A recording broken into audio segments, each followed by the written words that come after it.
Fueled by Temperance Spirits, Edmonton's leading non-alcoholic beverage provider. Order online for doorstep delivery. Welcome back to Game Over Edmonton, your local leader in post-game Oilers analysis. In this episode, it's fueled by Temperance Spirits, the city's leading non-alcoholic beverage provider. Visit Temperance online for a curated section of non-alcoholic options. Choose from a variety of craft beers, mocktails, wines, and spirits. Temperance isn't just a retailer. It's a community of Edmontonians who celebrate the spirit of socializing without the need for alcohol.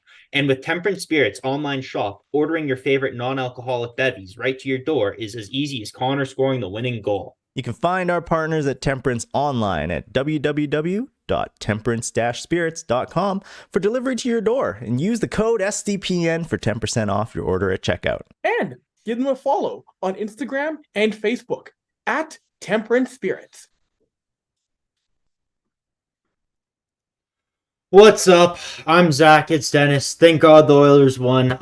Thank you. I see we already got 27 people. Thanks for joining us on this Tuesday night. We really appreciate it. I don't want to use the word fun for that game.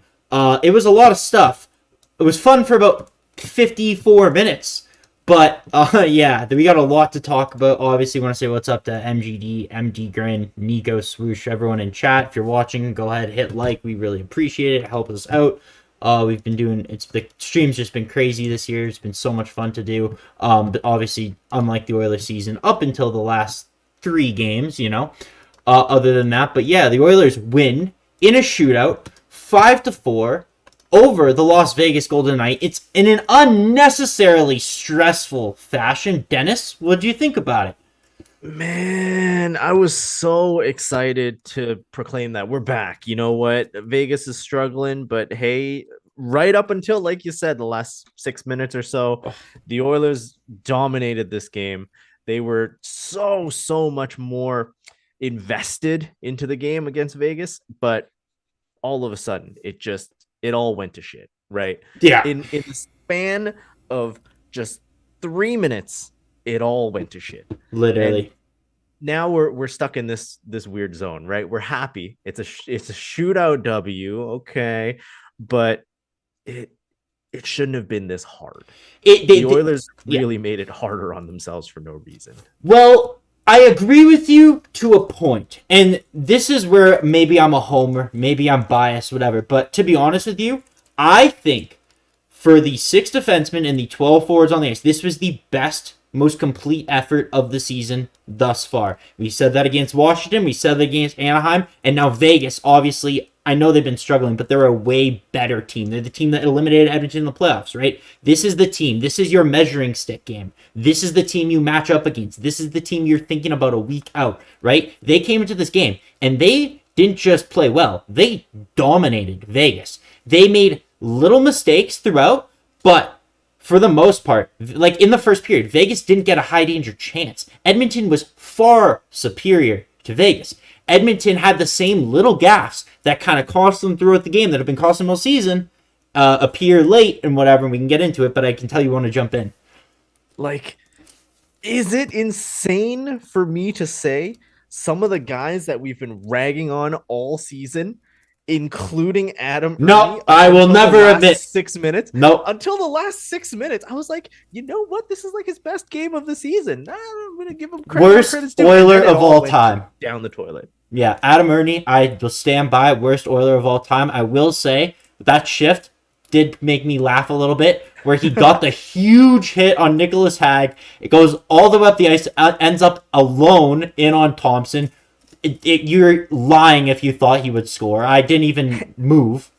Hands of stone, right? Oh. Like absolutely, totally frozen hands in front of Thompson. But he drew a penalty, and I was like, I wrote down in my book, all right, Ernie did a thing. Credit where credit's due. Ernie did a thing, but it was his fault. If you want to blame Skinner, which I do blame Skinner regardless, you're screened or you're not, you're an NHL goalie, make the save. That's his second shot of the period. Make the fucking save on that goal. Like, this is why you can't be a starter for the Oilers. This is why they cannot start him. Because I wrote, this was after the first period. After the second period, Stu's best effort of the season. Amadio goal, whatever. That's a case where the wingers blow the face off. They start going the other direction. That's defensive coverage. Dude, let's do these in order. Yeah. I totally agree with you. I totally agree with you on that one. And this game has been the duality of the Oilers, and in so many instances, in my notes, I wrote, this is the duality of X, right? I wrote the duality of Janmark on that one. I wrote the duality of Ernie. Yeah. The duality of a whole ton of players where they're just amazing on one shift, and you flip the script, the next face-off, they're dog shit. You know what? That's a great way to put it. Like, Janmark looked awesome, honestly, I thought, in the offensive zone. He was really, really, really good on the penalty kill. He single-handedly stopped Marchessault from scoring a goal on the power play. Like, excellent. And then what are you doing on the face-off there? Like, what? How do you make the mistake? He flies the zone. Like, Draisaitl, it wasn't a definitive, like, oh yeah, like he's got this.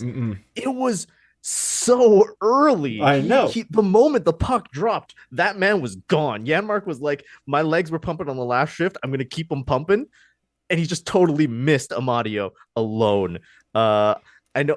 I'm sorry. I'm so sorry, man. I know we said we were going to do it chronologically. Yeah. Let's go back. I was going to say. The first period. Well, so Hyman's out, right? Hyman's ill tonight. We're missing Zach Hyman. And that's a huge part. I mean, that's a part. Hyman's on the penalty kill. He's on the power play. The power play still looked really good, but the power play is better with Hyman than Kane because Hyman's a better passer than Evander Kane.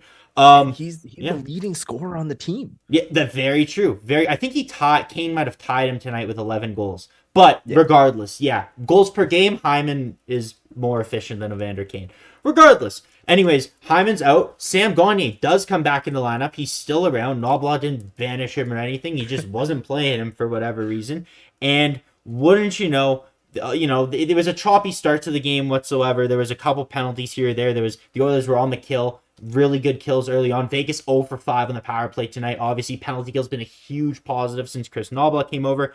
But kind of halfway through that first period, Sam Gagner scores a goal on Logan Thompson that I'll probably want back. But regardless, James Hamlin, his first NHL assist.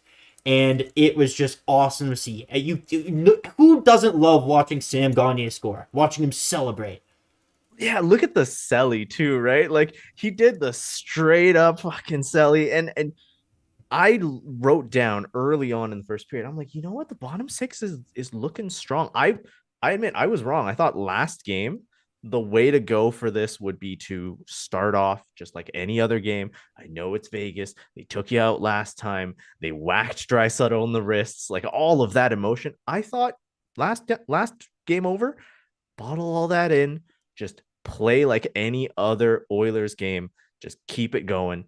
And I couldn't be more wrong. Like the Oilers came out with so much intensity, so much jump, and the bottom six, they were flying around. They were throwing the bodies. I thought that was way better than what I suggested. So I completely eat my words on that one.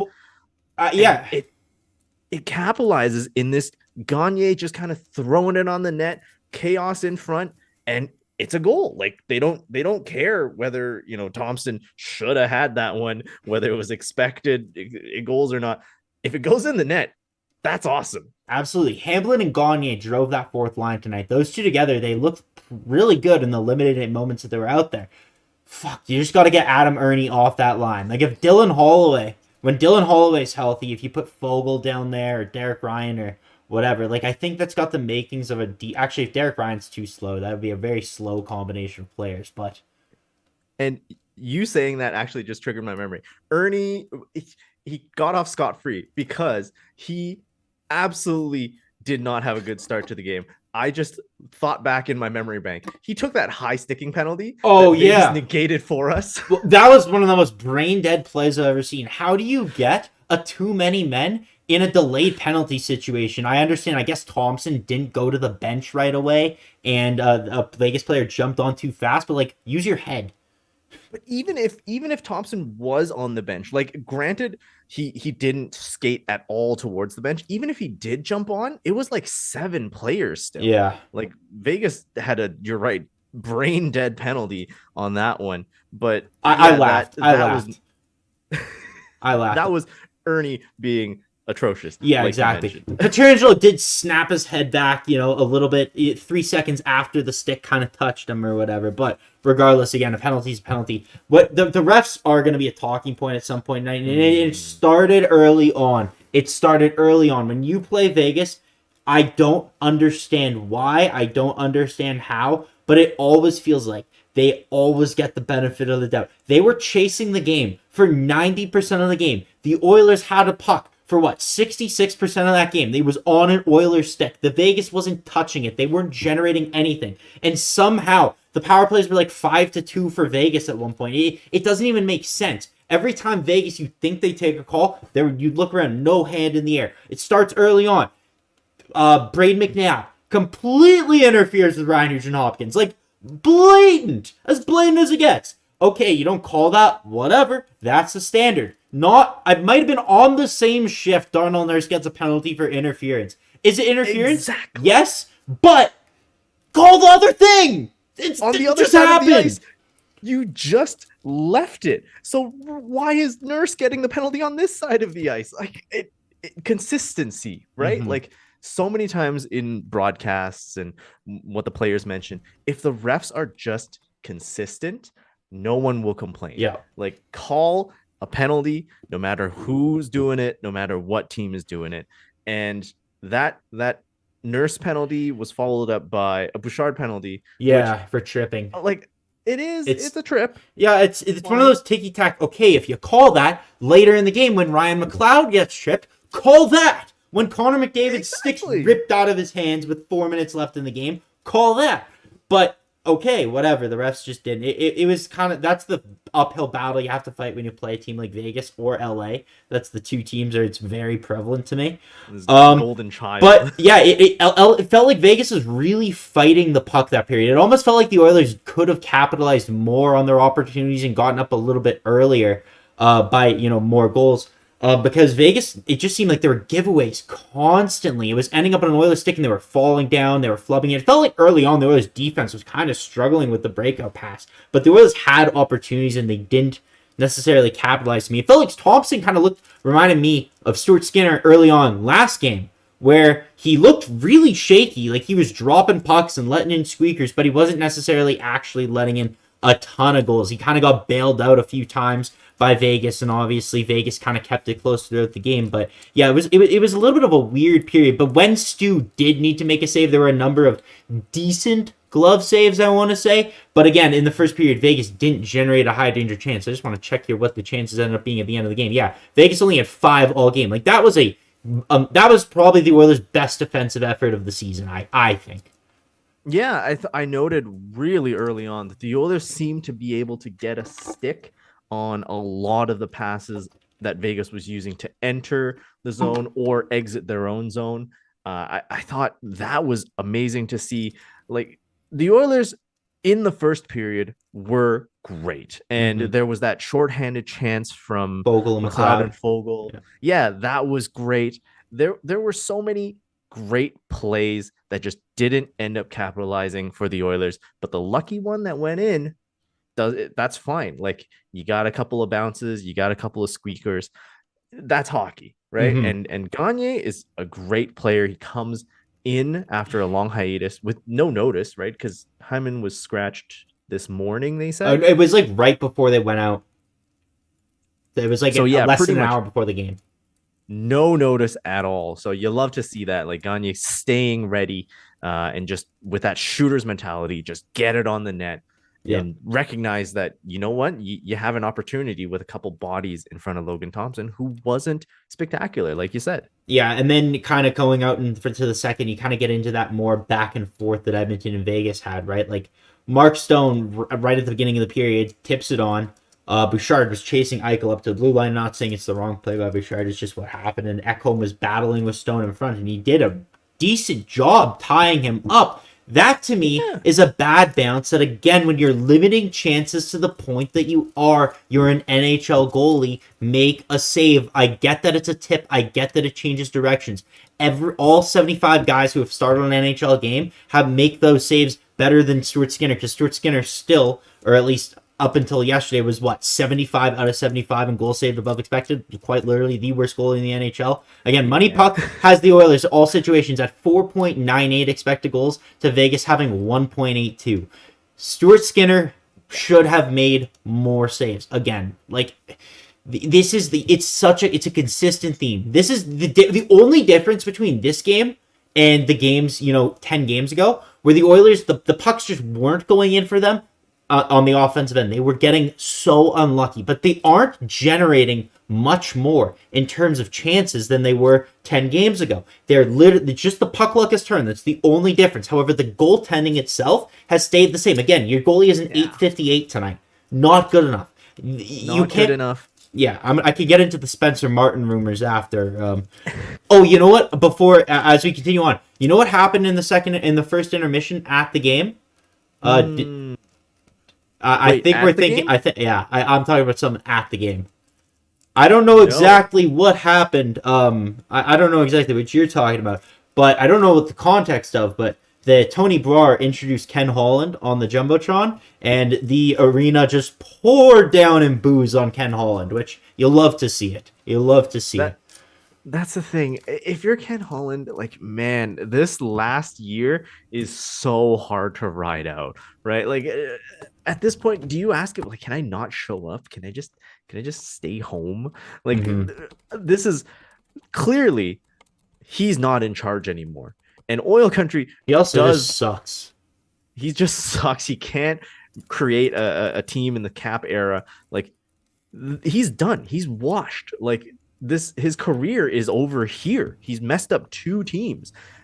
And at this point, I don't know why he's still sticking around. I don't know if it's Oilers management or could it be Daryl Gates telling him you have to be here? He's not running the show. I don't know what the context was of him being on the Jumbotron. It was just funny that he got booed by the stadium crowd to me. That means he knows. He knows. But yeah, let's jump back into it, because we talked about the Stone thing, and then what happens right after Stone. It was Connor McDavid to Matthias Ekholm with the blast that hits Thompson in the clavicle. Janmark jams it in. Thompson thinks he stopped it. Vegas thinks it's goalie interference. They end up not challenging it. Great goal. That's an effort goal. Janmark scores, and what else can you say? And that's the thing where you look at the Stone tip, that was a little bit more skill. Ekholm was on him, like you said, with the body. But the Janmark one, that's, like you said, just a gritty goal. It's just a couple of bounces going the right way. Yeah. Oilers just did not get that earlier in the season. They did not have the lucky bounces going their way. And that one, you just needed, because you go back up 2-1 almost immediately after the Stone goal, and all of a sudden the momentum's back in the Oilers' favor. And then 43 seconds later, we kind of touched on this already, but every Oilers winger flies the zone. Amadio in alone makes a decent play on Skinner. I get it, he's in alone once again. That's probably the goal you're most okay with him giving up, to be honest with you. But again, when you have an 858 save percentage, I'm gonna complain about everything. You have not earned the benefit of a doubt. I see people in chat saying Skinner needs a break, and yeah, I agree. I honestly would have started. I would have had no problem starting Calvin Pickard tonight. Absolutely no problems. But you just can't do it. You can't keep running Skinner out like this. But he's also just a below average NHL goalie. I feel like if you just have to pick your battles, right? If you played Pickard against the Ducks, then Skinner gets this one. If you played Skinner against the Ducks like they did, technically, just give Pickard a shot, right? Skinner is clearly struggling, and you can't overload a struggling guy with game after game after game and expect him to succeed, right? Yeah. I'm going to be curious what the next one, who's going to get the net against the Jets. We could talk about that towards the end of the show, but even in his good games, there's struggles. Against Ducks, okay, he only allowed 2 goals, but even they were talking about on the broadcast today, and they never talk about how bad the goaltending is. He was so shaky in that first. A couple bounces go a different way. The Ducks could be up 4-2 in that first period or whatever, right? Like, Oh yeah, if the Ducks pounced on a couple of those loose pucks in the first, every game, there is some sort of thing about goaltending that we're talking about. It's never just 19 for 20. There's always a conversation. The fact it's like those defensemen that are awesome but you never notice, and that's why they're so good. Like, I want a game where you just don't have to think about goaltending. You let in some goals, you let in a goal in the power play, whatever. But like every game, there's a conversation about how shitty or this goal or that goal and why it's an 858. Like, just there's no consistency. There's always a worry when Skinner's in net, and there's always a worry when any goalie is in the Edmonton net currently. I just want to say before we continue on, we got 60 people watching right now. If you haven't hit like, we only got 21 of them. Hit like, hit subscribe. We really appreciate it. We're closing in on 100,000 subscribers. We're at 96,000, 4,000 more, and then it will, we'll have a 100,000 subscriber party or something. I guess we haven't gone that far yet, but hit subscribe if you haven't already. Hit like. Anyways, yeah. And yeah, like when you mention it, there's this whole struggle. Obviously, I think if the Oilers want to contend in this year's playoffs, if they even make it to this year's playoffs, they need to get a goalie, and they need to solidify that position. Because if you score goals, which they have now, that problem has been rectified. You have a defense that largely is unchanged from last year. That problem, you know what? They're just bringing back to average normalcy for them on the defensive line.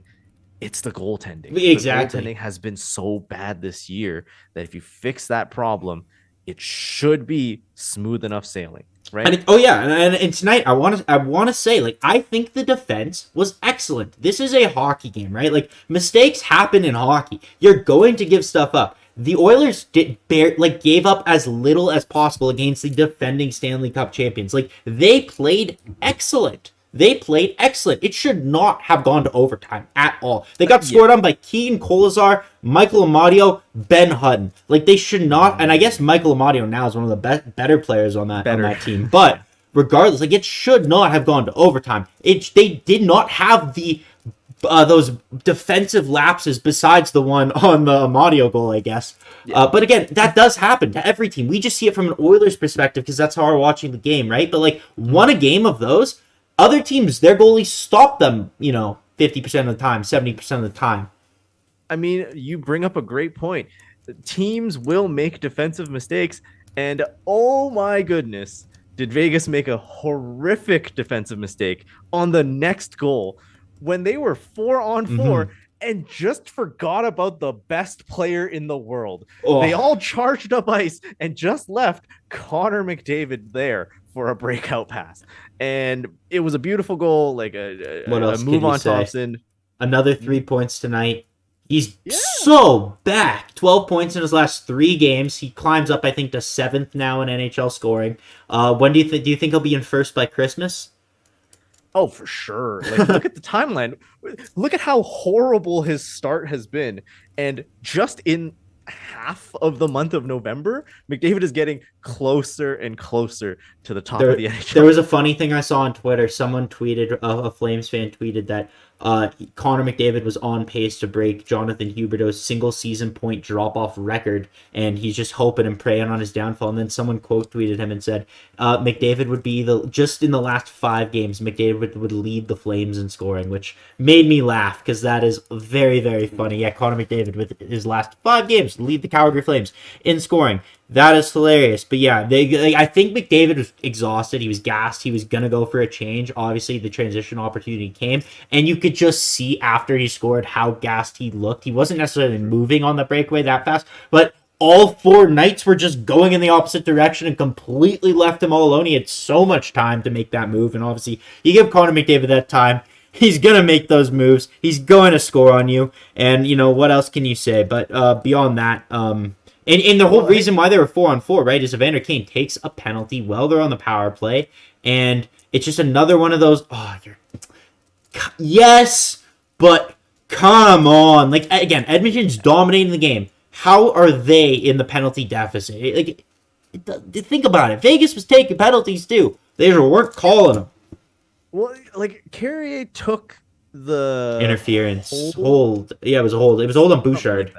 Something on Bouchard. Yeah, and went to the box, and then this even up penalty 1 minute or so after exactly Carrier's penalty, and all of a sudden, okay, we're playing 4-on-4 again. Like, well, you know what it was tonight? The game management was on full display, right? It seemed like even that too many men, like that's a little. Game's a little bit of an even up call to me because.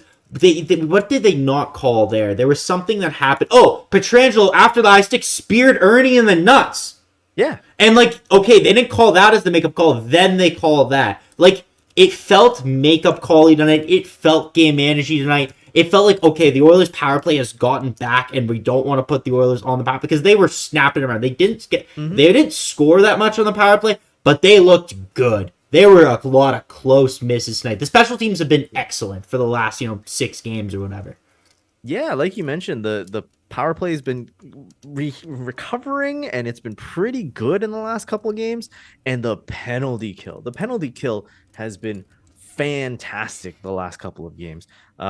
Obviously, like you mentioned, the reffing has been so inconsistent this game. Just the penalty on McDavid right after his goal. The best player in the world. That was a trip.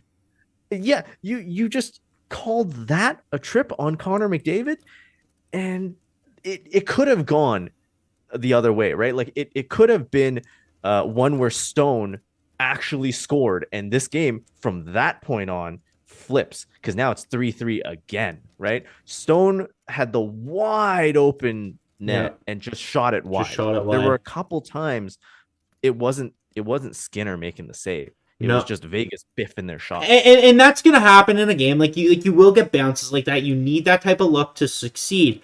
But if Vegas puts that on net, like I have not once this season, just like with Jack Campbell, I have not once felt like, oh, Skinner's in net, like we're safe. I have not had that warm feeling that I had watching Cam Talbot. Watching Mike Smith at some points in time, because you knew Schmitty was a battler. So far, Stuart Skinner has not shown to be a battler. He does not he does not have that Grant Fuhr, I'm not letting in the 6th one, boys. He doesn't have that energy. And it's something the Oilers lack, like, clearly. That deflation, right? That deflation. When you looked at Mike Smith, when he let in the goal from like 200 feet or whatever, like 160 feet out. And he raised his arms in the air. Yeah, he's just like, what was that? Like, I don't know, man. Mike, what was that? I'll never forget that. It looked like he was yelling at Evan Bouchard for him letting in a goal. Like, you dumbass, you screened me from 200 feet away. That was hilarious. But yeah, regardless, the Oilers go into the third up 4-2. I was really wondering because we haven't had a lot of experience in a close game with Chris Knobloch going into the third with the lead yet. So I was really curious as to how they were going to try and shut it down. Like, were they going to just kind of dump pucks into the blue line, get back? Were they going to still play with, like, an up-tempo, fast-paced game, try and just run up the score? Obviously not run up the score, but, like, keep possession of the puck rather than just lock it down and man off the blue line or change their neutral zone strategy, Stay in the offensive zone, right? That's sort of, if you're holding possession, if you are just constantly attacking, then you naturally don't have to defend as much. And the Oilers did just that. They were really, really good to start on the third period. Yeah, absolutely. They was excellent. That period was excellent. Like, that was a masterclass. Because I remember complaining in the Jay Woodcroft era. Like, they would try and play this. They would switch to this trap style. We're going to shut you down. We're done scoring goals. We're walling up the blue line. We're standing there with our sticks out. 5-man across. You got to break through us to get to the net. And they were dog shit at that. And it felt like every time they went to that strategy, it felt like they were going to blow the lead. It felt like they were better almost coming from behind at a lot of points. And I was so surprised. I was so pleasantly surprised watching them maintain possession deep in Vegas' zone, making Vegas work to get the puck off them, establishing the cycle down low. There was nothing Vegas was doing that was working. Vegas wasn't able to generate anything. Well, like, you saw it from the start of the third period when, again, the bottom 6 guys were getting offensive zone time. Like, Derek Ryan had one that went off the post. If that went in, again, the narrative changes in this game. We might get a couple more penalties, but we right after the push from the Oilers to start the third period, there was that one chance that the Golden Knights got on the power play.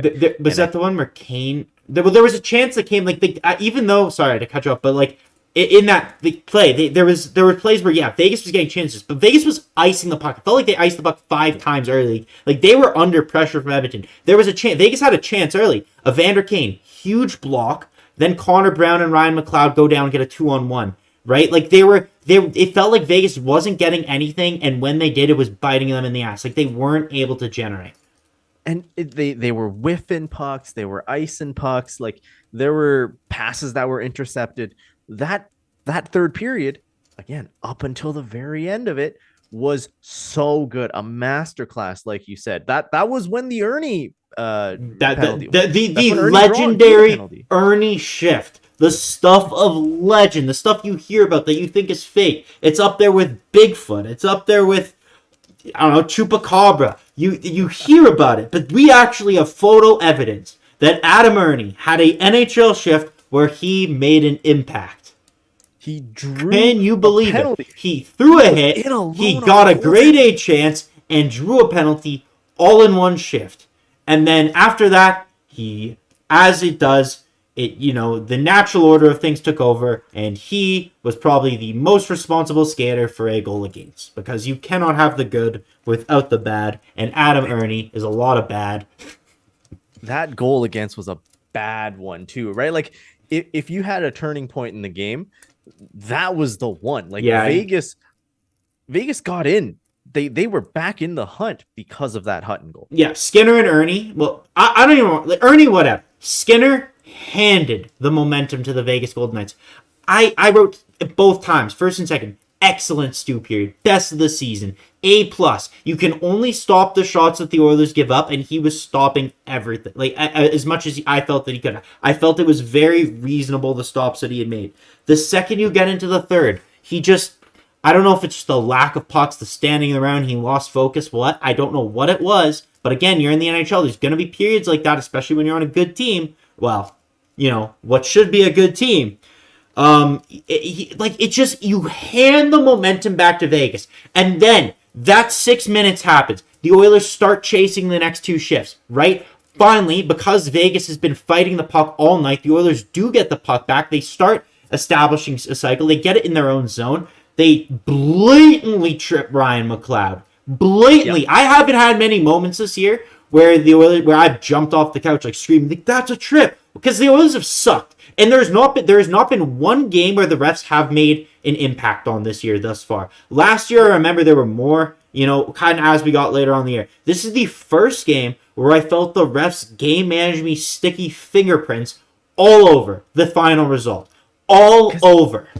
It's so different when you're winning a game. You have a lead and you lose a game, or in this case, the game gets tied because the refs didn't want to decide a game. If McLeod, who on that same shift, I think he got tripped and then he got his stick held on the same defensive zone shift. If either one of those gets called, the next 2 minutes go by. Exactly. Vegas doesn't have enough time. There's no momentum. You kill the momentum. And that momentum is dead. If McDavid on the other end of the ice, when his stick got held against it was Hag or Theodore, not Theodore, he's out, but regardless. Yeah, not Theodore. But it was either was it against the boards? Was it? Yeah, it was against the boards. It was ripped out. That was a penalty. You cannot regardless, when the puck is not there, you cannot hold Connor McDavid against the boards and just take him out of the play. That's a penalty, regardless of what way we want to say it's holding the stick. Just holding, that is a penalty, regardless. That is a missed call by the referees because they didn't want to take it away. They didn't want to be the reason Edmonton won. They didn't want to be the part. So what do? They hand the game to Vegas. And then they become part of the narrative. Exactly. In an effort to not be a part of the game narrative, they handed it to Vegas and became a part of the game narrative. Yeah. Those 3 calls that were missed, if any of those get called, suddenly there's just a much Well, lower chance of that Colasar. You give Edmonton the momentum. Edmonton all of a sudden is a 5-on-4. Vegas then probably has to pull their goalie, make it 5-on-5. And how likely is it that the Oilers are going to score, a 5-on-5 empty net goal, right? Like, the odds are that was so significantly impacted by the negligence from those dumbass officials. Like, this was such a piss poor performance. Like, the only skaters on the ice worse than Stuart Skinner at some games are the referees at some points. And the idiot linesman. I noticed it a lot today. Blow the fucking whistle, fake drop the puck, get the fuck out of here. Like, shut you fucking losers. Do you go home and brag to your kids? Yeah, I kicked like 5 guys on the face-off tonight. It's a crazy night. Go to the bar, tell someone you kicked Sidney Crosby on the face-off circle. You fucking loser. I actually hate line. Like, I understand how Adam hates linesmen because that fucking drives me nuts. Watching the shit that Leon Draisaitl takes from the idiot linesman who always fake drop the puck. He flinches and then like shut the fuck up and drop the puck, or don't fake drop it, blow the whistle, blow it dead, redo the face off. Oh, fuck off. It's so stupid. Regardless, we get to overtime. We get to overtime because of that, again, Colasar redeflection. Like, is that all on Stu? No, but do you want Stu to stretch out? Like, Logan Thompson had a great save earlier in the game where he stretched out on a deflection with his pad. Yeah. And then he stuffed, who was it? Like Brown or someone? I think Brown. Like he had a great save. And at the same time, on the other end of the ice, Skinner can't get that one. Now, why was Colasar alone in front of the net?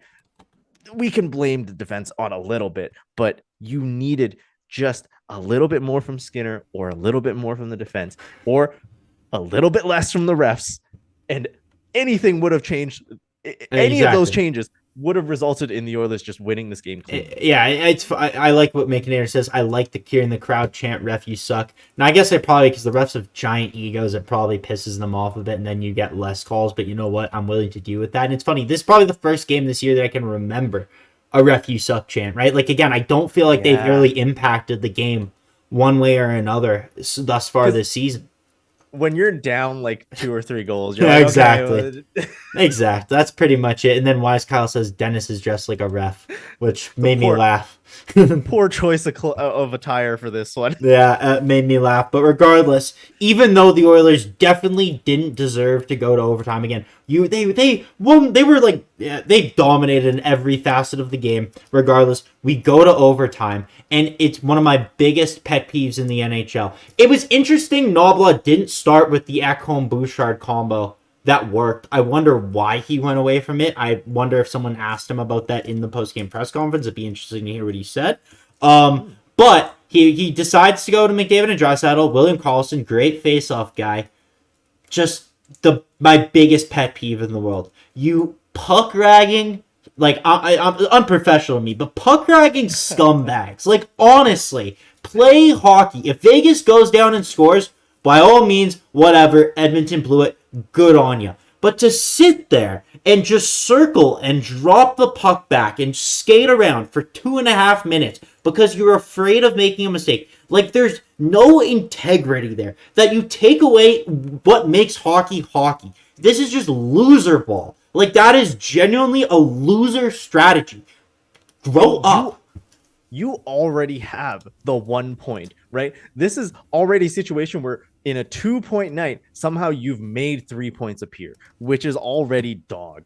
But if you just take this 5-minute overtime period, which is supposed to be some of the more exciting hockey, it's 3-on-3. There's so much more open ice. There's so much room for creativity. And there's only like, there's a point on the line. There's so much at stake here. Both teams want that point. And you look at the Vegas Golden Knights holding possession of the puck for 2.5 minutes, getting into the blue line, and then deciding, you know what? I'm not even going to try and make a drive. I'm not even going to try and pressure it. Let's just go back. Like, they're taking their chances for a shootout. Yeah, this is the worst part of hockey when it should be the most exciting part of hockey. You need an over and back rule. You need something that prevents it, because it makes it the most exciting part, like you said, unwatchable. It's so frustrating watching teams do that. It's ridiculous. You sit there and you watch three assholes skate and pass it around in their own zone. No intention whatsoever until Pietrangelo decides to put it on the net. Really weird overtime period for Evan Bouchard. A number of passes he normally would make, when they did get possession, kind of gave it right back, and end up eliminating what little time McDavid and Draisaitl did get on the ice. But there wasn't much that happened in overtime. I think Skinner made one pretty decent save in overtime. I can't really remember. But regardless, the one thing that did happen in overtime, end of the period, Connor McDavid, 8 seconds left, skating in with Evan Bouchard. It looked like just in the nick of time, Evan Bouchard had won the game in overtime. Puck don't lie, serves Vegas right for doing that asshole strategy. But, like the puck luck just... The puck luck you had earlier in the game just evaporated, and Evan Bouchard missed what was like the most glorious chance with 1 second left, and the Oilers go to shootouts. And man, did shootouts frustrate me. They're a skill competition. The win doesn't feel as nice. And last year, you remember the back-to-back slap shots from Draisaitl in the shootout. Yeah. Like that's what I think of. That's what I think of when shootouts. We clearly saw McDavid and Nugent Hopkins get the first goes at the shootout, and I almost wonder if that's just like, man, let's not send out Dry, because Dry has made a point that he does not like the shootout. So McDavid and Nugent Hopkins got it done, but you brought up a great point when we first hopped into the call. Yeah. You want to reiterate it right now? Again, it's really funny the way that this transpired, because the Oilers won the shootout, and Stuart Skinner did not make a save. Marchessault, I believe, missed the net, and then Eichel hit the post. Yep. The Oilers went 2 for 2. Skinner went 0 for 0. Because if they got a shot on him... Might have got in. Scares me. Scares me a lot. I wish I had faith. I wish I did. I wish he was good. I really wish he was good and we didn't have this goalie problem. But the fact is, he just isn't. He's just not it. He does not have it. Whatever it is, he does not have. And they always need it. Everything was looking so good until those 2 goals late into the game. And all of a sudden, Skinner has an 852 against Thompson with an 882. And again, Thompson was looking shaky, right? Like, Vegas is good. They're a good defensive team, even though they have 2 of their biggest defensemen in Martinez and Theodore out tonight. They still looked very, very sound defensively. It's a system. It's that system. You got decent skating, big defensemen in there, and Bruce Cassidy's an excellent coach. And they just plug and play. And obviously they're not going to be nearly as skilled as Shea Theodore, or nearly as, I don't even know, sound defensively, as impactful defensively as Alec Martinez. Maybe, even though he's kind of dropped off as he's gotten older, he's lost a little bit of a step. Obviously, still a decent, pretty good defenseman. Like, I would take him on the Oilers gladly. But it's a systems thing. Like Bruce Cassidy's an excellent coach, and they were committed. And you could see that. Like, the Oilers were able to generate, but Bruce Cassidy's an excellent coach. They were missing, but the Oilers were missing Hyman and Holloway, whatever. But like, I think it's pretty clear that Vegas is in a slump, and they haven't been good. And at the same time, you still needed a shootout to win it. Again, 55 minutes, I would say, the Oilers are back. This proves it. They're able to beat the Golden Knights pretty soundly, even if there's a couple of players that are out on the Golden Knights roster. And the way that this game ended, all of that enthusiasm just drained out of me. And the start of this show was pretty dour. See, this is where I'm on a little bit different of a page with you, because to me, this still feels like the Oilers are back. Like, this was an amazing effort. Like, amazing. This is like as good of an effort as you can ask for from the Edmonton Oilers. This is a frustrating game. We heard a lot of talk about revenge coming into the game. I wasn't sure how they were going to handle Alex Pietrangelo. It didn't look like anyone really paid him any attention besides the fans who were booing him, which, whatever. But there was a lot of pressure. The Oilers needed to get a win tonight. They needed to get a win. You have to keep climbing up the standings. The other Pacific Division teams are struggling and losing, and you need to capitalize. Last year, Vegas climbed back. They were in like a 15-point deficit on Edmonton. Next thing you know, they ended up winning the division. It is possible to climb back out of these holes and make your way up the standings. It just takes time, and you got to win consistently. And this, to me, with the defensive effort, like Darnell Nurse, excellent. Vincent Desharnais in the last little bit looked excellent. Evan Bouchard, excellent tonight. 21 points in 21 games. No major gas. Very sound defensively. Very effective defending his own blue line in zone, rubbing people out, breaking up the cycle. Evan Bouchard was excellent. The Oilers' defensive core, for the most part, was excellent. Their forward core, besides side of Adam Ernie, excellent. I'll never give him credit. I don't care. It's just becoming a shtick now. I don't even care. I cannot give him credit. You found the new guy to rag on, but like, let's talk about the old guy that we used to rag on. Cody Cece's been He's looked better. He's looked better. Like, would I like for him to make a better play in the offensive zone? Would I like him to not just, take that weak shot, whatever? But you know what? Watching him rush the puck, he's just not able to make a pass with speed. But you know what? I'm not going to complain because he's looked excellent. Like, he's relative to Cody Cece of, middle of last year. He's looked fine. Very serviceable, not a problem. However, I still believe outside of goaltending, the biggest upgrade necessary for this team is a right shot defenseman, preferably a top pair guy to play with Nurse, replace CC. But like, that's so far and away below the goaltender. Like, the goaltender need A, B, C, D, E, F, and then about G is when you get to, okay, right shot defenseman. But like, for the most part, like, I think that's why, like, I still can sit here and say they're back, because this is a game where the refs kind of took control, and whether you want to say it or not, they impacted the result of that game. True. And Stuart Skinner sucked. Like, flat out. Like, he was not good. And again, and it sucks because he was good for the first 50 minutes of the game. He was, like, again, our expectations are so low for the goaltender. 900. If you just have 900, if you are just average, that's all we want. And we just don't have any goaltenders on the roster or in the minors that can achieve that for some reason. Mm-hmm. Yeah, absolutely. I mean, it's tough. It's tough. And the thing is, the way that the Oilers are playing now, this isn't like this. Okay, here, before I get into this point, let's just say we're gonna jump into the press conference real quick here. So if any of you guys are going to throw a question into chat for Dennis or I to answer, do it now. Let's do it. I'll give you some time to do it when I answer this. I continue on this topic, but oh damn it, I had it in my head. Now it's gone. I'm not good at that.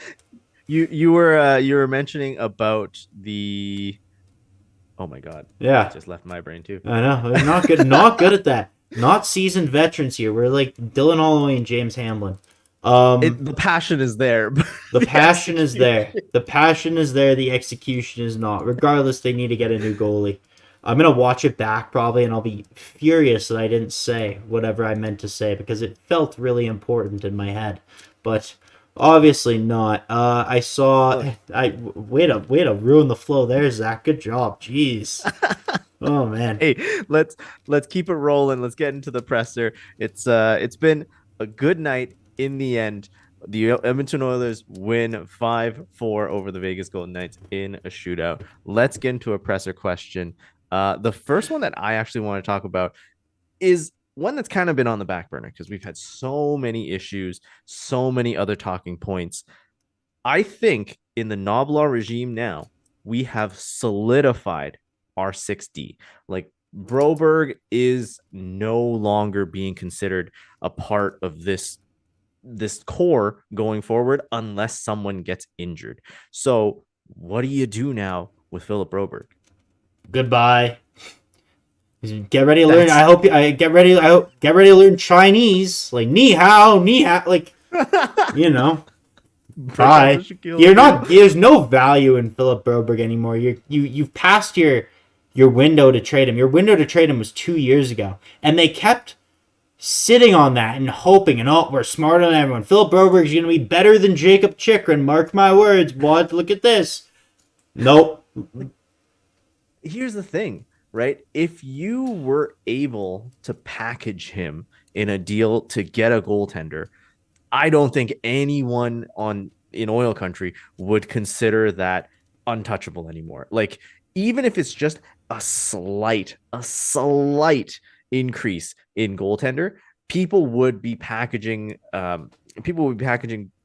Broberg just to get rid of that contract, right? Just to be like, move out of here. We're done with this experiment. Let's see if we can get something else going. And if it makes that goaltender who's coming in just a little bit better, just a little bit bigger of a name, do it. So first, I will say that like a marginal upgrade on a goaltender, not good enough. Like, that's the first thing. Like, I don't want them to be considering, like, seeing reports of there, we're considering Spencer Martin. In your cup or bust year, you're considering a marginal upgrade, a guy who was a fourth string goalie a year and a half ago. Like, get serious, you actual bunch of losers in management. First of all, you same assholes who drafted Broberg. Anyway, with the 8th overall pick, if you check my Twitter, I was like, they could get Caulfield here. No way, Caulfield fell to the Oilers, and then the Oilers just went off the board, drafted Philip Broberg, whatever. Guys in that 2019 draft are making an impact. A lot of them are on their second deals. They've signed deals like Boldy, 7x7, whatever. Philip Broberg, maybe one day he could have his career resurrected somewhere. I honestly don't think it's in Edmonton. I think he's out. Yeah. He's not drafted by this regime. He's not a Jeff Jackson guy. Chris Knobloch is not partial to him whatsoever. The thing is, you look at that 2019 draft, Lassie Thompson was a defenseman who was drafted, I want to say like 19th, somewhere in that range, by Ottawa. Ottawa waived him this year. He was claimed by Anaheim. Anaheim put him right back on waivers. Like, you're past the point of those guys having having their draft pedigree carry their reputation. It's a lot of what have you done for me lately, and Philip Broberg has done nothing for anyone ever. So besides like one game against Vegas 2.5 years ago where he played 17 minutes and played really well. So let me expand on that question, right? Like you mentioned just a marginal increase in goalie isn't good enough. Now, it's been out there forever that Edmonton and Montreal were talking, right? Out of that trio of goaltenders, Allen, Montembeault, Primo, like, is there anyone in there that you wouldn't consider just a marginal upgrade? Montembeault, it's weird. Because, like, when I think of Sam Montembeault, I think of a game probably, like, 3 years ago where the Oilers played the Habs and put up, like, 7 on Sam Montembeault. And he just, in my head, isn't a good goalie. But the fact is, I believe he's one of the top goalies this year in terms of goals saved above expected. Like, he's been a significantly above average goalie in the NHL this season. And Montreal's work apparently in contract discussions with him. So, like, I don't know how fast they're moving out Sam Montembeault, especially because he's a French guy. Whenever it's a French guy in Montreal, they ain't moving him so fast. But, like, Montembeault, to me, it's weird because then again, also, like, you look, Aiden Hill, a year and a half ago, was a third-string goalie. Alex Lyon, who's in Detroit right now, who went with Florida to the Stanley Cup, or did decent with playoffs, and he was the reason Florida got into the playoffs. Bobrovsky obviously took over. But, like, there's guys that are out there, like in a Montembeault position that have showed, if you look at their fundamentals, and I'm not a goalie guy by any means, but you get a guy who looks at the fundamentals and says, okay, it's there, they have it in a limited sample size, this can be expanded upon. It's guys like Jack Campbell who can't play goalie and are just all slippy, sloppy, flighty, all over the place. The puck's going to hit me and I'm going to get lucky and throw up a 958 for 3 months and lock myself into whatever deal and then go 835 for the rest of the year. But, like, those are the guys you don't sign. Those are the guys you don't trade for. But your Aiden Hills, your Sam Montembeaults, those are the guys that I understand, and those are the guys that are usually available. And obviously, you're going to have to take a chance. Like, Cam Talbot, when the Oilers traded for him, wasn't a starter. He was good in a limited showing when Henrik Lundqvist was injured, and they brought him in, and he ended up excelling in a role as a starter. Like, that's what they're probably going to have to in an ideal world. For me, it's, okay, here's all my first-round picks, all my money, the deed to the West Edmonton Mall, give me UC Soros. But that's, probably not going to happen. Nashville doesn't need another mall. Yeah. Like, if you look at it, it's just goalies are this weird voodoo position, and you can look at the fundamentals, you can look at heavy, like, strong runs. Like you mentioned, Aiden Hill, no one expected last year that he would be the driving force that gets Vegas to the Cup. It's so hard to say, man. It's just what we can confidently say now is that we don't have it in the system at all. Like nothing in Edmonton, nothing in Bakersfield is going to be able to save this season. We're going to need help elsewhere. Let's get into another question. Yeah. I was going to say last one before we wrap up. You go ahead with it though. Oh, did you have one you wanted to yeah, I saw one, and I was listening to Oilers Now before the show started, like before the game started, and it was something they talked about in Oilers Now, so I was curious to get your thoughts. Detroit signed Patrick Kane. Are we talking about the same question? I did see that question in the chat. I'm hoping it's the same one. Okay, Detroit signed Patrick Kane today. So the odd man out of their lineup's Clem Costin. He only has 2 points in 16 games. Detroit, Steve Yzerman they saying that he put the feelers out there that they would be willing to move on from Clem Costin. If you could get Clem Costin for a 5th round pick and Adam Ernie at 40% retained, so he's like $1.25 million. I believe that's the right math. I'm not 100. It doesn't matter. If you could get him for around 1.2 million, 1.4 million even. Yeah, of course. Would you threw make that Adam deal? Ernie in there to make that easy. Exactly. I'm not doing that for straight up pick. Please take him, because like Adam Ernie, like Clem was throwing those hits. Clem was he's what I wish. Like Adam Ernie could be Clem Costin. It's not hard to be Clem Costin. Clem Costin was effort. Clem Costin got up and he defended his players, and he fought and he hit and he shot and he scored. And Clem Costin obviously had a really high shooting percentage, or a stretch where he had like 7 goals in 7 games or something insane like that. But when Clem Costin dried up and he wasn't able, he made an impact elsewhere. Every night that Clem Costin was in the lineup, even if he was in the lineup playing for 5 minutes, some point you felt the physicality. In the playoffs, this is where Clem Costin was so valuable. You felt his physicality when the Oilers couldn't get anything against LA. Who stood up 2 goals in 1 period in the playoffs? I believe it was Game 5 against Los Angeles. It might have been Game 6 against Los Angeles. Clem Costin came up huge. Like that's a guy that I would welcome back to the Oilers, retained, not at full salary, not close to $2 million though. Like here's the situation, right? We can't do it at $2 million because we still need to figure out the goalie situation. But I totally agree. Costin is so much of an upgrade over Ernie. If there was a way to make the money work without any other players going back the other way, just draft picks, like you said, totally, that's a no-brainer for me. I'm thinking now, if you are Detroit, you've gotten burned on some contracts, right? Are you going to demand more? Because Edmonton is a team. They need space. Like they need space. They just signed Patrick Kane. I believe they have people on IR, LTIR, but like they have to, I believe like they have to make a trade. Like I know Clem Costin is the odd man. I could see them waiving Clem Costin, to be honest with you. They will get rid of him, but it hasn't worked out there. I don't think they're quite very happy with him.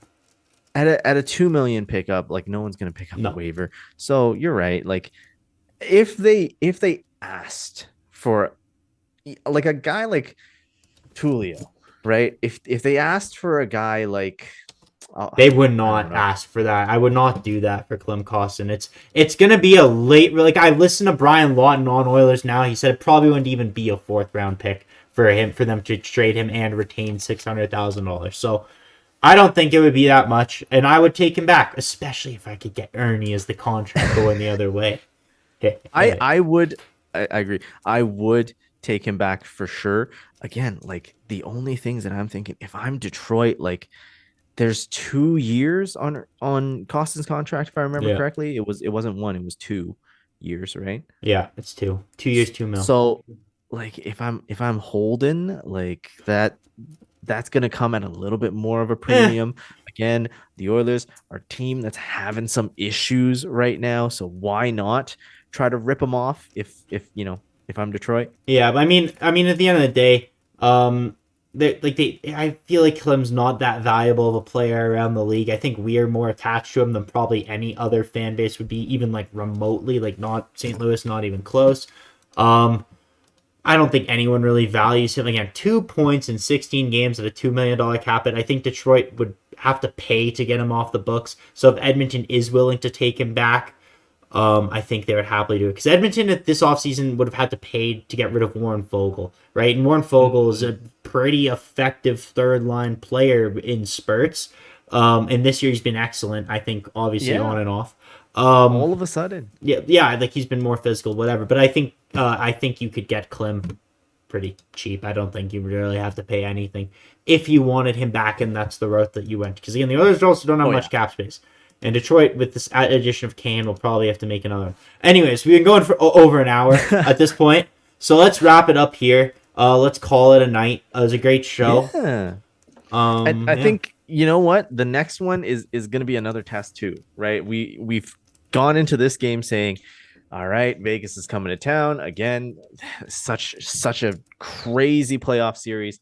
The next one, it's going to be a big one because Connor Hellebuck, you're going to have a team that has been, pretty good. Like, doing pretty good. They're I think, oh no, they lost against Dallas tonight. Yeah, right? but they lost against Dallas. They lost to someone the other day too, to Nashville, I believe. 3-2. But they've been good. Like, yes, they're one of the better teams in the West this year thus far. They're the surprise team in the West. Again, beatable team. Like, none of these teams scare me. This isn't like the Decade of Darkness where it's like every team it felt like was monumentally better than you. It feels odd because this is the worst team coming in where you're like, okay, the Oilers are significantly better than this team that they're playing. Like it's such a weird mindset to have this year, but I still, regardless of the outcome this year, I still think they're back. They're able to outscore their problems, and that's what they did tonight. They outscored. They didn't have a lot of problems, but their goalie caused them some problems. They outscored it. Anyways, we've been going on forever. Dennis, I think will. Who's gonna have? I think I'll have that game. Yeah, the next one is gonna be on Thursday. It's a 6 p.m. Mountain puck drop in Winnipeg. Again, this weird schedule where we had this long homestand, and all of a sudden we have to go to Winnipeg for a game.